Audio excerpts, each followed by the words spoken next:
Point number one, the resilience of the default culture of American instruction. If you've read any of the international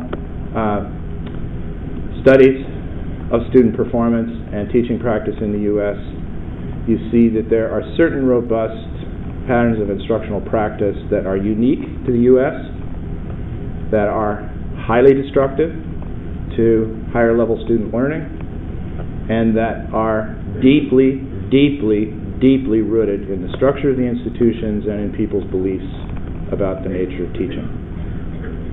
Just a couple examples. When you code classroom practice for level of cognitive demand, that is, what are the nature of the questions, what are the tasks that students are being asked to do, do students understand the tasks they're being asked to do, and if you did the task, what would you know how to do? You get a number in our networks that looks pretty much like what the data say in the aggregate about the U.S., which is 80% of the work is at the factual and procedural level, and students have no idea what it means. Not a clue. Not a clue. And the really depressing thing is they're not even procedurally fluent. Right? We have kids who are in state-of-the-art literacy instruction now, cohorts of kids who've been through the entire elementary grades receiving very high-level literacy instruction, where the classroom culture is completely different from the default culture. We have longitudinal data that says that these kids cannot do things in the 8th grade that we knew they could do in the 5th grade. Right? That is, we have the student ID number, we have the task, we have the level of performance on the task. We follow the student to the 8th grade, the student can't do the work.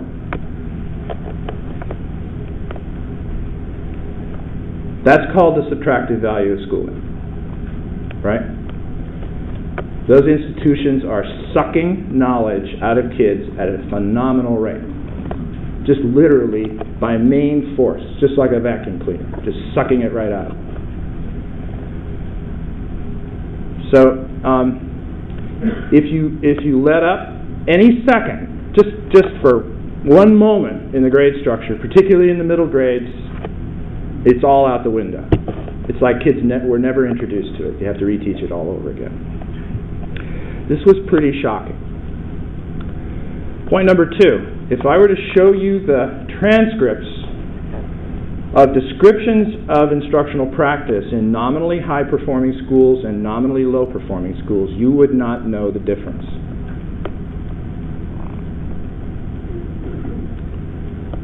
That is, the patterns of practice in nominally high-performing schools look pretty much like the patterns of practice in nominally low-performing schools, which suggests to the degree that anything different is happening in nominally high-performing schools, it's not a consequence of instruction, it's a consequence of social capital. Big surprise. Right? Shocking. Revealing. A middle grades principal in a brand name Connecticut school district, close enough to New York to be a bedroom suburb, but shall go unnamed, asked teachers in the 7th grade to take everything they asked a student to do over the course of a week and just put a copy of it in a Xerox box underneath their desk. At the end of the week, she got all the teachers in the gymnasium, put out a big continuous table, and just put Bloom's taxonomy on the table. Said, take the stuff out of the box, put it on the descriptor that most characterizes what you think the task is about. Guess what? 80% of the work, 85% of the work was procedural and factual recall. So, the way I say this to my students in my instructional improvement class is, You don't change a culture like this. This culture has been defeating people who try to change it for decades. You don't change a culture like this. You replace it. Right? You take it out and you put something else in its place. And the way you do that in the initial stages is not pretty.